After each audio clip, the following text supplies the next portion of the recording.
तो अगला सूत्र देख लेते हैं, समय अभी शेष है। तो अगला सूत्र है तज्जपस तदर्थ भावनम।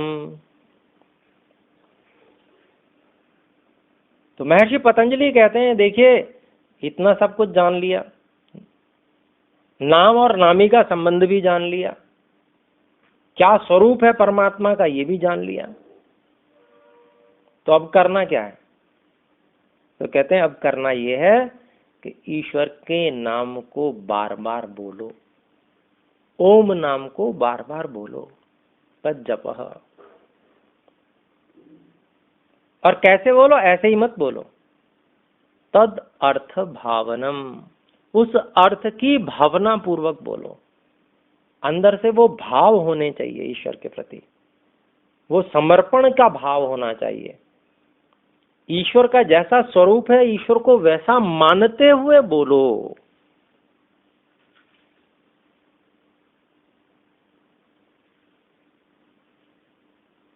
वैसा समझते हुए बोलो। तो यह यहां पर कहते हैं महर्षि पतंजलि। तो इसमें महर्षि व्यास जी क्या कहते हैं उसको और उन्हीं के अभिप्राय को और स्पष्ट करते हैं महर्षि व्यास जी। देखिए इसकी भूमिका में, सूत्र की भूमिका में अवतरणिका जो होती है उसमें कहते हैं,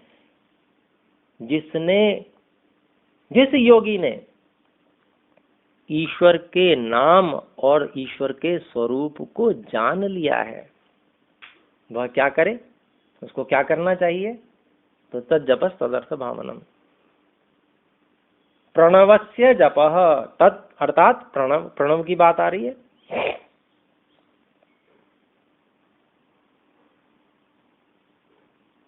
तो तत् से प्रणव को ग्रहण कर लिया, अर्थात प्रणव का अर्थात ओम का जप करना चाहिए। और जो प्रणव नाम के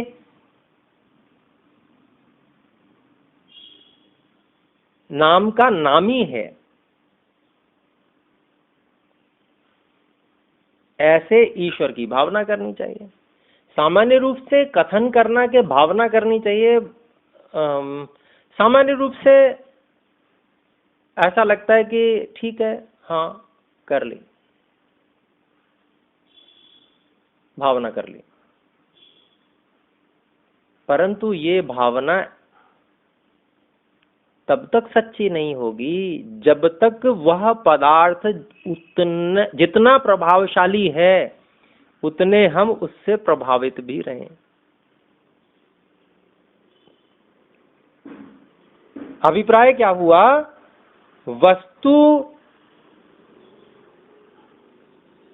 वस्तु में तो अत्यंत सामर्थ्य है, बहुत अधिक सामर्थ्य है कि वो इतना अधिक प्रभाव डाल रही है, इतना अधिक प्रभाव डाल रही है वो वस्तु के उससे जीवन ही चल रहा है।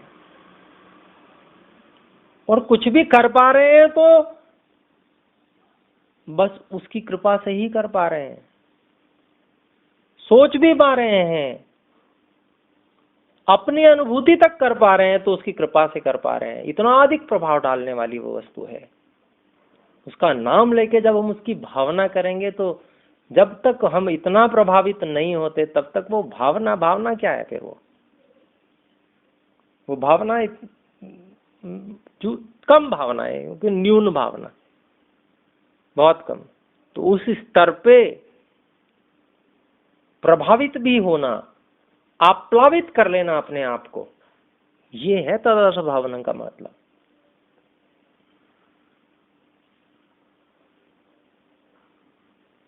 तो कहते हैं इस प्रणव को जपते हुए अर्थात ओम को जपते हुए योगी की और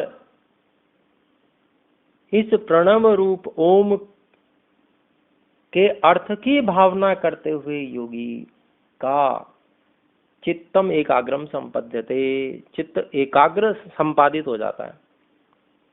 और करने वाले जप कब से कर रहे हैं?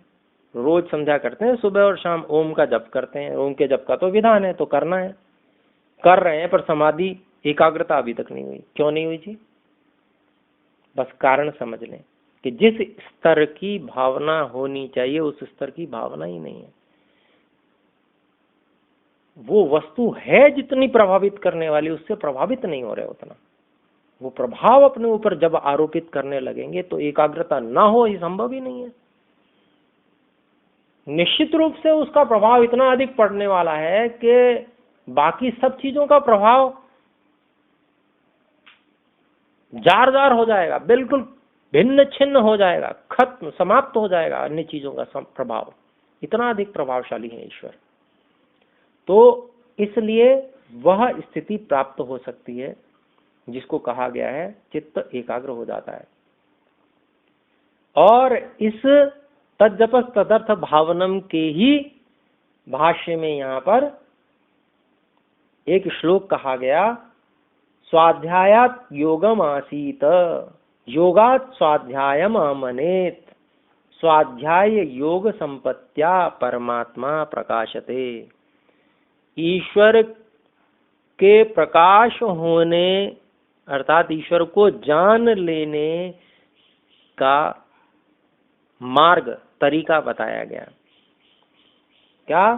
स्वाध्याय से योग में बैठे। स्वाध्याय किसे कहते हैं? मोक्ष शास्त्र अर्थात वेद और वेदानुकूल ऋषिकृत ग्रंथों का अध्ययन करना, ये स्वाध्याय है। लोग कहते हैं जी हमने जो है फला अखबार में लेख पढ़ा, वो प्रमाण है। तो वो गलत है, वो प्रमाण नहीं है। अखबार जी कब से प्रमाण होने लगा?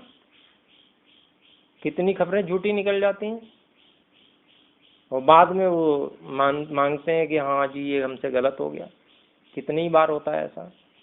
प्रमाण कैसे हो जाएगा वो? तो इसीलिए जो ऋषि लोग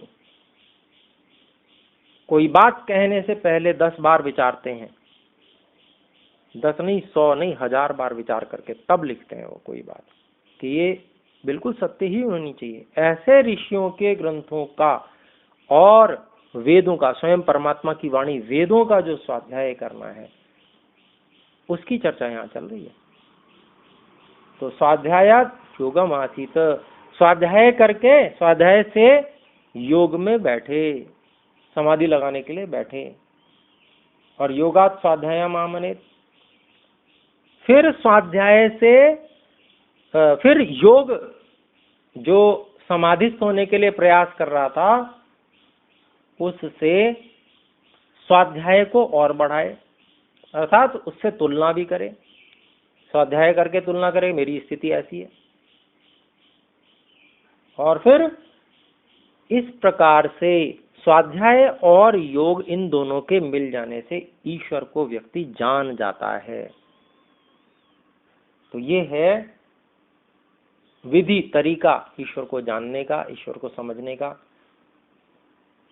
जो कि महर्षि व्यास जी ने भी बताया और महर्षि पतंजलि जी ने भी तज्जपस्तदर्थ भावनम में यहाँ पर हमको बताया। इससे निश्चित रूप से एकाग्रता का संपादन हो जाता है और फिर एकाग्रता के बाद में इसी से हमें जो असंप्रज्ञा समाधि के लिए जो पर वैराग्य है वो भी प्राप्त होता है। तो आज विराम करते हैं।